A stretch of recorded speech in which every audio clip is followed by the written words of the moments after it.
Dua aksi kekerasan pemain sepak bola di lapangan mencoret sportivitas di awal 2026. Dalam pertandingan 32 besar Liga 4 Jawa Timur di Stadion Gelora Bangkalan, pemain klub Putrajaya Pasuruan Muhammad Hilmi Gimnastiar menendang pemain Perseta 1970 Firman Nugraha saat duel perebut bola. Hilmi menendang keras dada Firman. Wasit langsung mengganjarnya dengan kartu merah.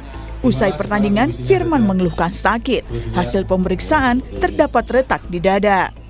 Setelah kejadian tendangan kungfu dari pemain lawan, sampai sekarang dada saya masih sakit, nyeri. Kedua, apakah pemain bersangkutan sudah meminta maaf secara langsung ke Mas? Sudah, tapi agak tidak ada etikatnya.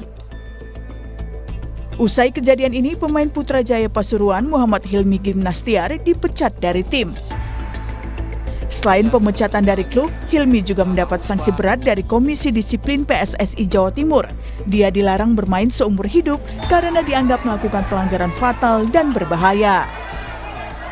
Setelah meminta keterangan dari Matchcom, dari perangkat pertandingan termasuk wasit, memutuskan bahwa yang bersangkutan melanggar, dilarang, mendapat sanksi dilarang beraktivitas di sepak bola seumur hidup dan denda sebesar Rp2.500.000. Insiden tendangan kembali terjadi dalam pertandingan KV Jogja FC melawan UAD FC di gelaran Liga 4 Piala Gubernur Daerah Istimewa Yogyakarta di lapangan Situmulyo, Piungan, Bantul awal pekan ini. Tendangan pemain KV Jogja FC Dwi Pilihanto mengenai kepala pemain UAD FC Amirul Mutakin. Dalam aksi ini, Dwi hanya diganjar kartu kuning oleh wasit. Manajemen UAD FC masih menunggu sikap dari Komisi Disiplin dan Asprof PSSI Daerah Istimewa Yogyakarta terkait keputusan dari aksi tidak sportif ini. Menunggu tindak lanjut dari Asprof PSSI DIY bagaimana untuk menyikapi kejadian tersebut, karena kan kejadian itu kan berada di dalam lapangan ya, sehingga kami pun juga bagaimana menunggu kebijakan berikutnya terkait dengan insiden tersebut. Seperti itu sih sebenarnya. Sportivitas adalah harga mati dalam olahraga. Untuk itu, mental pemain menjadi penting untuk tak terbawa emosi di lapangan. Tim Liputan, Kompas TV. Dua aksi kekerasan pemain sepak bola di lapangan mencoret sportivitas di awal 2026. Pertama dalam laga Putrajaya Pasuruan versus Perseta 1970, kemudian laga KV Jogja FC melawan UAD FC. Nah, pemain menendang lawan saat berebut bola. Insiden ini tentunya memantik pertanyaan, apakah mental atlet masih menjadi pekerjaan rumah hingga kontrol emosi yang minim?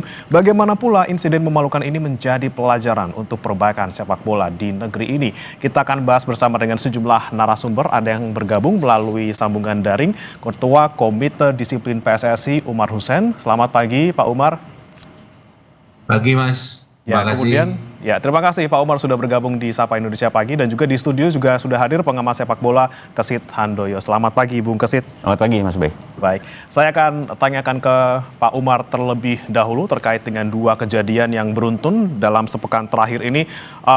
Pak Umar, kemudian ada sanksi yang kita lihat ini sama gitu ya untuk pelarangan aktivitas sepak bola seumur hidup untuk Dwi Pilihanto dan juga Hilmi Gimnastiar. Namun ini dendanya berbeda, kalau Hilmi di 2,5 juta, kalau Dwi Pilihanto ini di 1 juta. Apa kemudian pertimbangan dari PSSI memberikan sanksi yang seperti itu, Pak? Jadi sebenarnya aturan yang diambil atau aturan yang digunakan untuk menghukum mereka sama, yaitu kode disiplin ya. Perbedaan hanya pada denda, saya kurang tahu persis karena itu yang memutuskan adalah Pandis Provinsi Jawa Timur dan Pandis DIY. Mungkin ada pertimbangan detail sehingga dendanya berbeda. Di dalam kode disiplin itu memang rumusannya adalah minimum dihukum sekian gitu kan.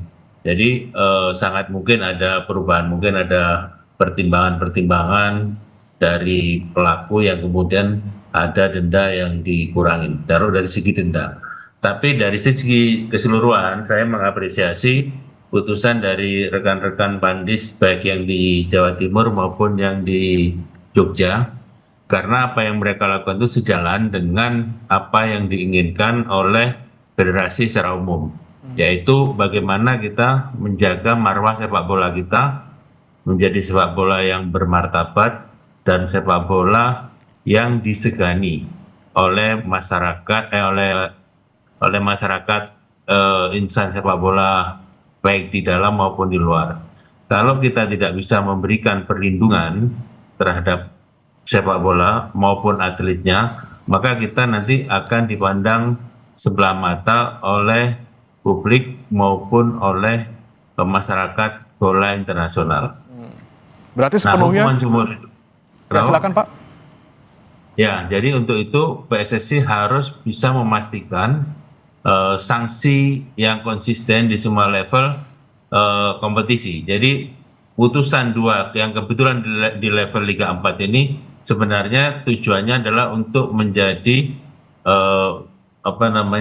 peringatan kepada semua peserta baik di Liga 1, Liga 2 maupun Liga Nusantara tentang pentingnya menjaga keselamatan atlet. Yang sering dilupakan bahwa keselamatan atlet itu sebenarnya bukan amanat kode disiplin aja, itu amanat dari Undang-Undang Keolahragaan Nasional, bahwa keutamaan itu adalah atlet. Ya, kalau memang ancaman keselamatan itu lebih baik nggak ada pertandingan. Kira-kira intisari daripada tentang keselamatan atlet di Undang-Undang Olahraga seperti itu, lebih diutamakan keselamatan ya. Kemudian agar PSSI atau komite disiplin ini dipercaya oleh publik, maka harus transparan dalam menyampaikan atau menjatuhkan hukuman dan memastikan pelaksanaan daripada hukuman itu bisa dilaksanakan. Nah, dengan adanya hukuman ini kita berharap perlindungan atlet itu meningkat gitu kan, sehingga kita bisa berharap atlet kita lebih nyaman bermain di dalam negeri ya. Kalau ini tidak dijamin, pasti akan banyak yang main di luar, di liga-liga sekitar ASEAN ini. Kalau kita tidak bisa menjaga keamanan dari mereka. Nah, untuk itu perlu edukasi dan pembinaan ya, baik kepada atlet, kepada pemilik klub, dan kepada para pelatih agar menyampaikan pesan ini pasti sampai kepada para football family ini. Kemudian pada wasit, pada supporter, semua hendaknya bisa terlibat di dalam upaya meningkatkan marwah sepak bola kita ini. Nah, untuk itu mungkin perlu juga ada kajian apakah regulasi yang sekarang ini kan hampir setiap kompetisi PSSI itu selalu melengkapi kode disiplin dengan regulasi-regulasi untuk makin meningkatkan kedisiplinan. Ada regulasi Liga 1, regulasi Liga 2, Liga 3, dan Liga 4 ya. Sehingga kualitasnya makin bagus. Kemudian diharapkan para anggota football family ini bisa berkolaborasi ya, antara klub, aparat, PSSI sendiri untuk bagaimana menciptakan sepak bola yang sehat dan bermartabat tadi itu. Oleh karena itu masukan-masukan dari masyarakat, saran-saran dari masyarakat ya, itu sangat penting di dalam upaya menciptakan sepak bola yang sehat dan bermartabat tadi itu. Baik. Pak Umar, ini kan untuk kedua pemain, baik Dwi Pilihanto maupun Hilmi Gimnasiar ini sudah disanksi dilarang aktivitas sepak bola seumur hidup. Nah, ini artinya mereka tidak bisa bermain di tingkat apapun, baik di liga maupun di klub manapun, bahkan hingga ke luar negeri ini mereka sama sekali tidak bisa, Pak. Dan juga bagaimana pengawasannya kemudian memastikan sanksi ini tetap berlakukan untuk kedua pemain ini? Sepanjang masih di dalam ranah liga yang dikelola oleh PSSI pasti akan ketahuan. Itu dia dilarang konteks itu dan sampai ke FIFA ya. Itu pasti ketahuan. Dulu kan pernah ada siapa itu pemain dari Liga Inggris itu, dia punya satu kasus gitu ya, meninggalkan klub Maruda United, dia tidak memenuhi kewajibannya, dia tidak bisa main di seluruh klub manapun, tidak bisa. Jadi sekarang itu seperti itu. Nah, bagi dua orang yang sudah dihukum seumur hidup ini, paling dia bisa main di level di bawah liga ya, tarkam atau sekedar rekreasi, silakan saja gitu. Tapi orang takut, dia kan pernah melakukan pelanggaran keras gitu kan. Nah, itu yang risiko yang harus diterima. Berarti Nah, batasnya mungkin di liga ya Pak saya ya? nggak tahu ya. Mudah-mudahan bisa menjadi pelajaran bagi yang bersangkutan dan bagi insan sepak bola yang lain. Baik. Saya ke Bung Kesit. Bung Kesit, 2 sanksi yang diberikan kepada 2 pemain ini tentunya kita apresiasi juga ya, karena ini mungkin juga bisa membuat mereka jera dan juga membuat pelajaran juga bagi pemain yang lain. Tapi ini kemudian sudah terlanjur, tadi Anda ceritakan bahwa sudah menjadi perhatian internasional. Iya. Dan juga di sana ada unsur pidananya. Nah, kalau menurut Bung Kesit, kalau melihat sanksi yang diberikan kepada 2 pemain ini, apakah sudah tepat dan juga cukup? Ya, sanksi yang dijatuhkan oleh panitia disiplin daerah ya untuk 2 pemain ya dalam 2 hari berturut-turut ini memang kejadian yang menurut saya sangat luar biasa di dunia sepak bola Indonesia, dan hukuman dilarang aktif dalam persepak bola nasional seumur hidup. Saya pikir itu udah sanksi yang sangat pantas dijatuhkan dan mewakili seluruh masyarakat sepak bola Indonesia ya. Karena memang kalau kita lihat dari di 2 peristiwa tersebut ya, yang melibatkan pemain di Jawa Timur ya, Putrajaya, Hilmi Gimnastiar dan juga Dwi Aan di Yogyakarta ya. Ini adalah menurut saya ini kan dalam rules of the game sebenarnya jelas kok itu ya, using excessive force, menggunakan kekuatan yang berlebihan yang sangat membahayakan lawan, dan itu jelas-jelas ya terekam. Dan kalau kemudian disanksi untuk tidak boleh bermain bola seumur hidup, saya kira memang sudah tepat dilakukan, diputuskan oleh panitia disiplin, tinggal Komisi Disiplin PSSI aja menguatkan itu, sehingga bisa menjadi efek jerak bagi pemain-pemain lain di seluruh level ya, baik di amatir maupun di profesional. Ini Liga 4 ini kan liga amatir ini ya, liga yang masih berkutat di kabupaten kota untuk nanti lolos lagi ke tingkat provinsi gitu. Jadi kalau di tingkat amatir saja mereka sudah seperti itu ya, bagaimana mau disebut nanti sebagai pemain profesional gitu, karena sudah melampaui batas profesionalisme sih saya pikir tindakan yang mereka lakukan. Berarti memang di Liga 4 ini adalah waktunya juga untuk menyaring dari awal gitu, bagaimana kemudian potensi pemain-pemain yang mungkin punya potensi luar biasa, ada juga potensi dalam tanda kutip untuk melanggar juga, seperti itu Mas. Iya, sejatinya seperti itu ya, di tingkat amatir itu sebenarnya sudah dari usia dini mereka sudah harus tahu begitu loh, mana batas-batas pelanggaran yang boleh dilakukan.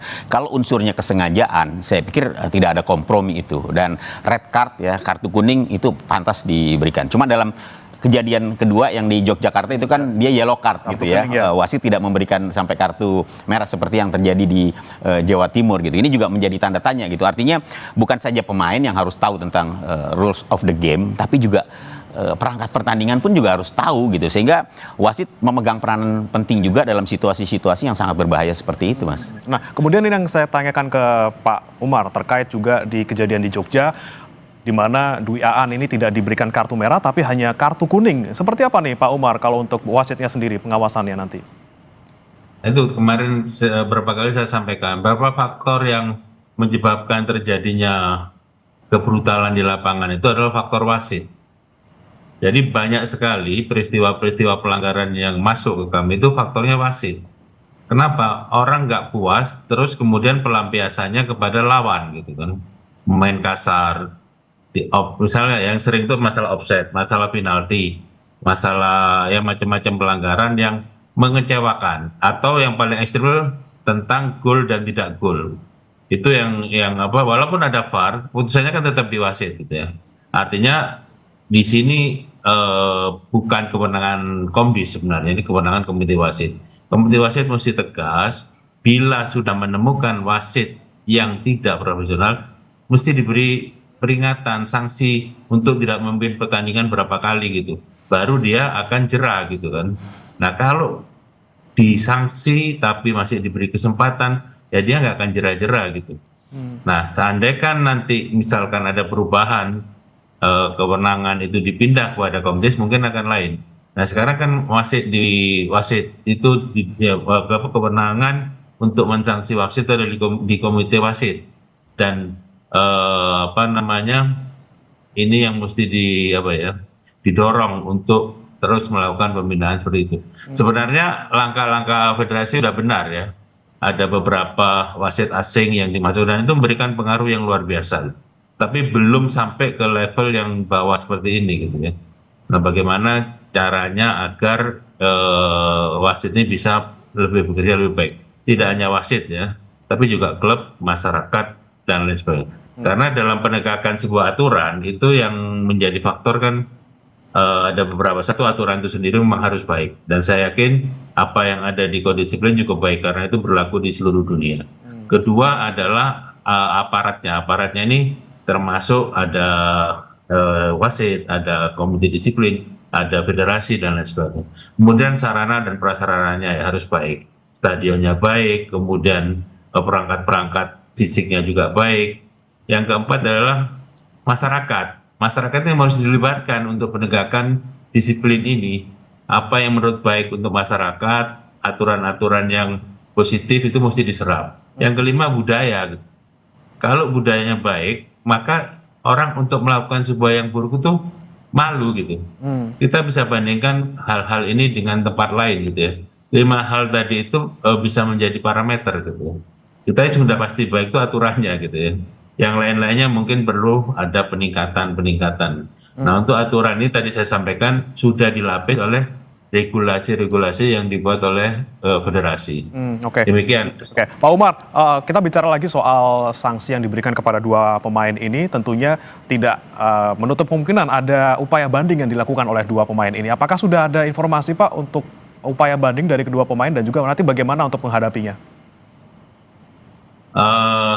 Kayaknya sampai sekarang saya belum dengar ada upaya banding, dan mungkin agak susah juga dalam banding ini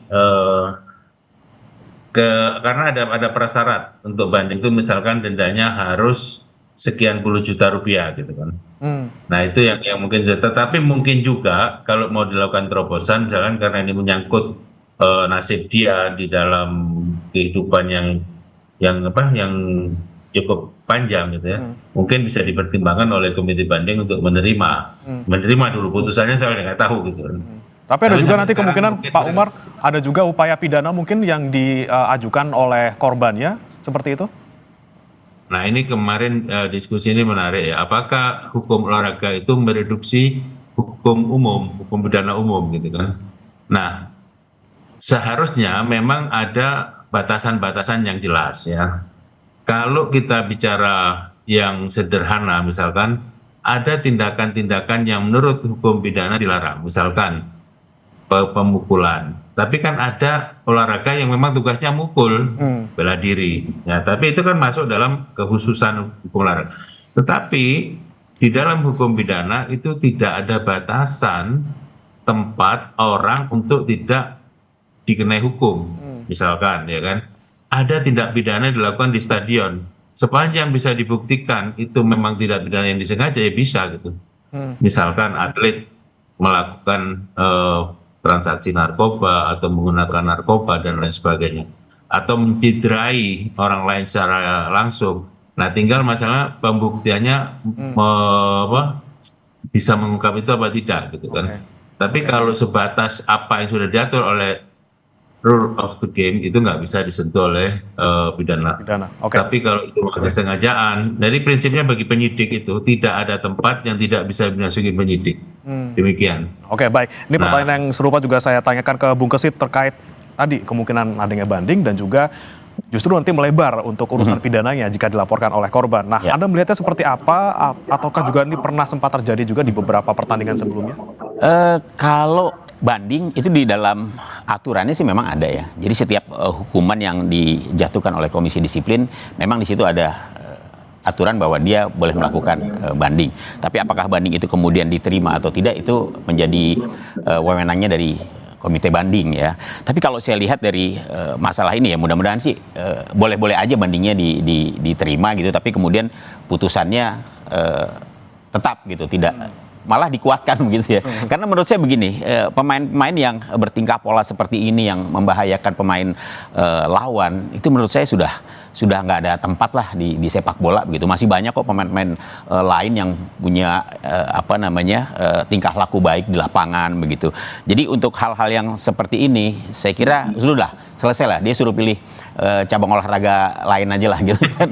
Yang memang isinya pukul-pukulan. Iya, suruh ikut kungfu aja gitu, nggak usah main di sepak bola. Karena itu tadi ya, kalau misalnya dimaafkan begitu ya, kemudian katakanlah hukumannya nanti dikurangi gitu ya, ini tidak akan menjadi efek jera. Kita bisa flashback lagi kok, di tahun 2009 misalnya pernah ada juga kejadian yang sama gitu ya, walaupun mungkin unsur ketidaksengajaannya terlihat gitu ya, tapi waktu itu ada pemain yang meninggal loh gara-gara permainan keras yang diperlihatkan oleh salah seorang pemain Liga 1 ya, saya sebut saja lah waktu itu antara pemain PKT ya dengan Persela Lamongan. Pemain Bontang waktu itu Jumadi Abid itu meninggal dunia setelah dirawat sekitar sepekan di rumah sakit karena perutnya kehantam oleh Denny Tarkas ya.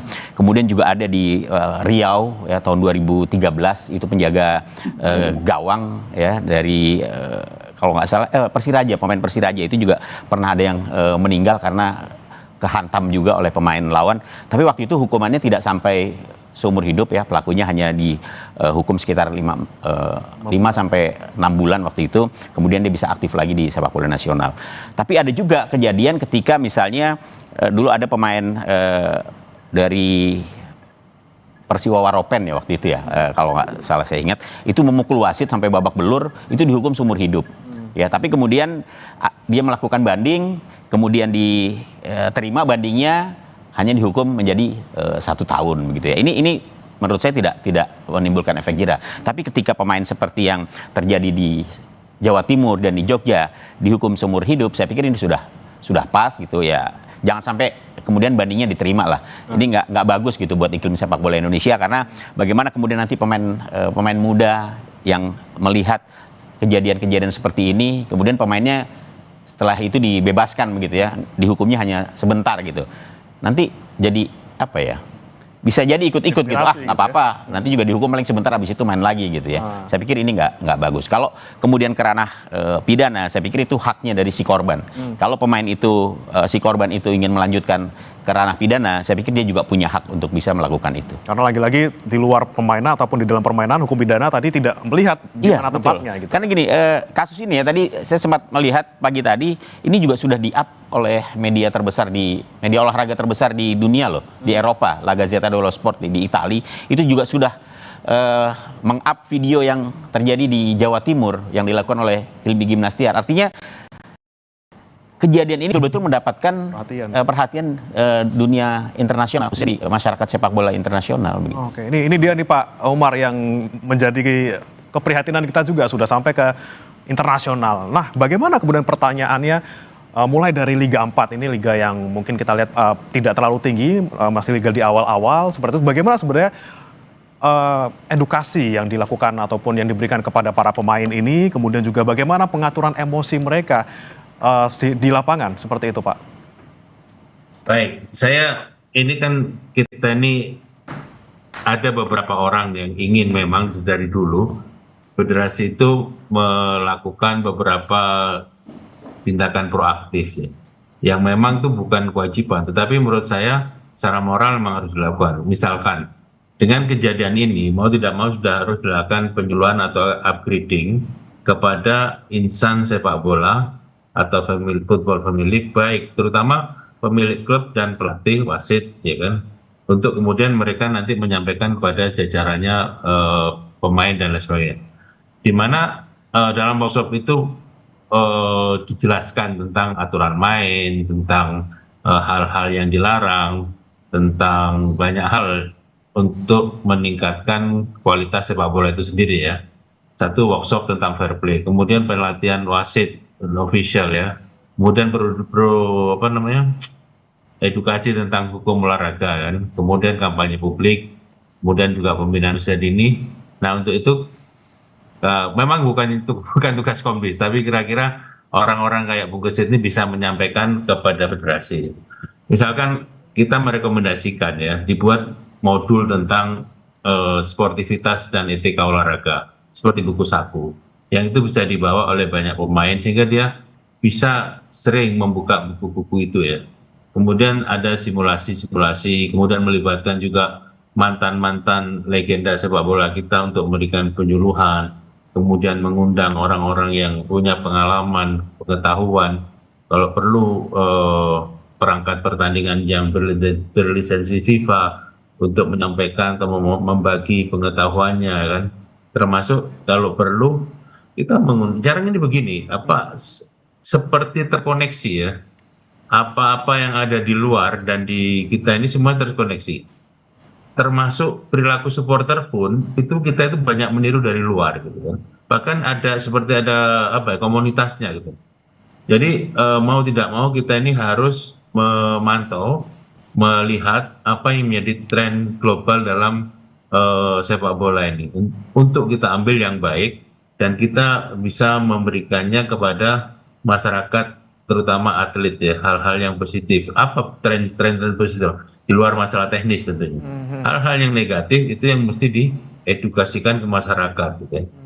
Misalkan ya, kita tidak pernah terpikir sebelumnya, selama saya tahu ya, beberapa supporter kita itu terafiliasi atau meniru supporter yang di Polandia. Kita tidak pernah lihat itu. Apa Liga Polandia itu ada penggemarnya di Indonesia gitu. Ternyata ada gitu kan. Kelompok-kelompok ya walaupun tidak banyak. Di sini kita bisa melihat bahwa kita jangan mencepelehkan walaupun Liga 4 tadi disebut oleh Bang Gusit. Orang yang di luar nonton walaupun tidak lewat televisi ya. Media internet itu luar biasa gitu. Jadi dari situ menurut saya kita harus sadar bahwa apapun yang kita lakukan sekarang ini dalam sorotan dunia. Oleh karena itu bertingkah lakulah yang positif, yang tidak membuat malu masyarakat Indonesia, khususnya masyarakat sepak bola. Begitu, Mas. Baik, nah ini yang sama juga akan saya tanyakan ke Bung Kesit. Ini misinya di mana sih Bung sebenarnya? Apakah memang pembinaan mental kita yang kurang atau memang secara rekrutmen dari awal juga kita tidak melihat adanya misalnya di salah satu atau salah dua pemain, atau mungkin tekanan kompetisi yang sangat besar gitu yang kemudian membuat hal ini terjadi?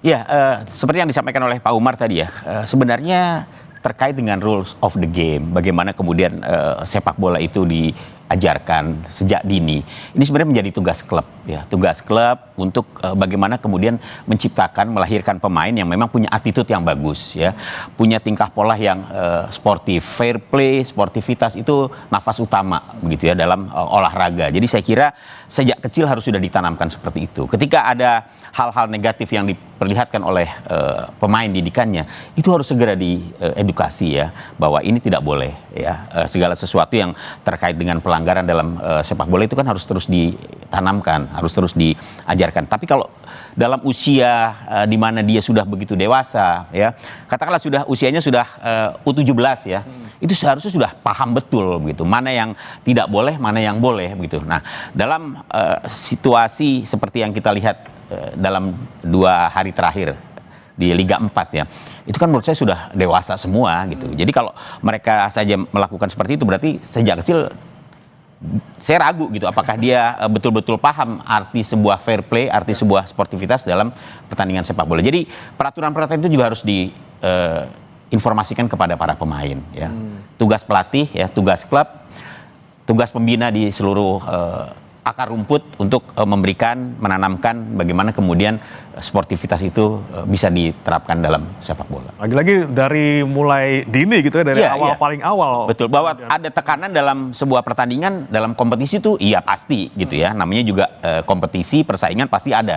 Tapi ketika ada pelanggaran yang dilakukan melampaui batas kewajaran, saya pikir itu udah nggak betul begitu ya. Ini perlu ditanya juga nih mentalitasnya seperti apa gitu ya. Perlu diperiksa juga gitu loh. Jadi jangan sampai kejadian-kejadian seperti ini terulang lagi di masa-masa yang akan datang. Ya, kita harapkan ini semoga tidak menjadi hal yang berulang ya. Semoga Liga 4 yang di Jogja dan juga Jawa Timur ini menjadi yang terakhir. Tapi kemudian saya mau tanya ke Pak Umar, kemudian langkah dari PSSI untuk kemudian mencegah agar permasalahan seperti ini tidak terulang kembali. Lagi-lagi kita lagi pengen untuk meningkatkan kualitas sepak bola kita. Nah, bagaimana kemudian masih ada hal-hal seperti ini yang terjadi, jangan sampai terulang lagi, Pak Umar? Jadi sebenarnya kalau kita bicara standar yang dipunyai oleh PSSI terhadap klub itu sangat ketat ya. Dari harus memiliki stadion, harus memiliki tenaga medis, harus memiliki psikolog dan lain sebagainya. Masalahnya itu dijalankan apa enggak? Yang bisa diukur itu pada saat pertandingannya. Kadang-kadang misal gini, harus ada tenaga medis, kadang-kadang nggak ada gitu. Maka itu pasti kena sanksi itu, pasti. Nah, saya cuma bisa kasihan aja. Masa hal-hal begini nggak ngerti gitu loh. Nah, itu sebenarnya kalau dari perangkat lunaknya sudah ada, tinggal bagaimana PSSI memastikan semua itu berjalan dengan tepat gitu. Mungkin juga ditekankan, sekarang kan eranya sport science ya, termasuk pelibatan ilmu psikologi. Kita menganggap itu masih barang mewah gitu, padahal itu hal yang biasa gitu. Kemarin saya juga sampaikan pernah kejadian ya, di klub Liga 1 ada pemain, dia sebenarnya selama ini sebagai starting 11, kemudian pada saat dia datang ke pertandingan hari itu dia mengajak keluarganya, anak dan istrinya. Ternyata dia hari itu tidak dimainkan, dia baru masuk menit ke 88. Jadi dia marah, masuk lapangan, belum 1 menit dia langsung menghajar lawan gitu, dan langsung main kartu merah langsung gitu, walaupun tidak sampai dihukum seumur hidup. Tuh ada tambahan larangan bermain sekian kali gitu, kasihan gitu. Setelah kita periksa, dia tanya, karena itu saya malu sama keluarga gitu. Nah, hal-hal begini kan mesti dalam pantauan klub, PSSI tidak akan tahu gitu, kalau nggak ada kejadian gitu. Nah, faktornya bukan hanya pada keluarga, kadang-kadang target menang, beban, nah itu juga mempengaruhi perilaku di lapangan. Juga seperti yang saya sebut di depan, faktor wasit ya. Jadi kira-kira 3 faktor itu cukup dominan selain dari memang karakter pribadinya sendiri. Oke, baik. Nah, Terakhir. Secara umum bagaimana PSSI memastikan itu ada di lapangan gitu aja, hadir gitu. Oke, baik. Terakhir, saya ke Bung Kesit juga. Bagaimana nih PR dari PSSI? Jangan sampai kurang. Mungkin dari pembinaan di awal juga pastinya kita pastikan dilakukan. Apalagi, Bung Kesit? Ya, saya kira sosialisasi, literasi harus terus dilakukan oleh PSSI ya sebagai federasi yang bertanggung jawab untuk pembinaan sepak bola di Indonesia. Memberikan pemahaman kepada level klub ya, kemudian bagaimana melakukan pembinaan secara baik, dan juga yang paling penting ya menurut saya Mas, ini lagi-lagi nih soal kompetisi ini harus dipisahkan ini antara liga amatir dengan profesional gitu, karena saya melihat dalam pembagian antara amatir dengan profesional Indonesia ini masih rancu gitu loh. Dari klub amatir tiba-tiba dia bisa ke profesional gitu. Kalau kita mau melihat di luar negeri lah, di Eropa gitu, saya ambil contoh di Prancis lah, itu terpisah itu antara amatir gitu loh. Kalau dia nggak memenuhi syarat untuk bisa main di klub profesional, ya dia selamanya di amatir aja gitu, karena persyaratan untuk bisa tampil di profesional ini kan ketat gitu ya. Klub itu harus punya stadion, harus punya akademi, pokoknya lengkap lah gitu kan. Nah, kita nih masih belum jelas nih dari amatir nih, dari sekarang ini Liga 4, dia nanti katakanlah dia lolos ke Liga Nusantara, masuk ke Liga 3, Liga 2, tiba-tiba dia bisa masuk loh ke Liga 1 begitu kan. Ya, jadi harus ada batasan ya, sehingga pembinaan itu juga harus betul-betul bisa dilihat bahwa di Indonesia ini jelas kok kompetisinya amatir, ya sudah amatir gitu, profesional ya profesional. Nah, kalau profesional ini kan butuh sesuatunya ya namanya profesional gitu. Pemain juga harus mengerti bagaimana memahami peraturan, bagaimana respect kepada pemain lawan, itu kan sangat penting begitu loh. Jadi saya pikir buat PSSI ya PR-nya adalah bagaimana kemudian terus melakukan pembinaan, terus mengedukasi ya, bagaimana kemudian fair play itu ditegakkan, dan tanggung jawab juga ada di klub. Saya pikir klub juga tidak boleh lepas tangan sebagai motor utama dalam pembinaan ya kepada pemain-pemain muda di tingkat grassroots, harus terus memberikan pemahaman tentang arti fair play, respect kepada pemain dan sportivitas. Ya, lagi-lagi kita harapkan jangan karena nila setitik rusak susu sebelahnya. Kita harapkan ini yang menjadi yang terakhir, dan juga semoga kedepannya tidak ada lagi kejadian seperti ini, dan sepak bola kita juga bisa naik kelas dengan segudang prestasi. Terima kasih Pak Umar Hussein, Ketua Komisi Disiplin PSSI, dan juga Bung Kesit Handoyo, pengamat sepak bola, sudah bergabung bersama kami di Sapa Indonesia Pagi. Selamat pagi, Bapak-Bapak. Pagi, terima kasih Bung Kesit. Ya, sama-sama Pak Umar. Selamat pagi.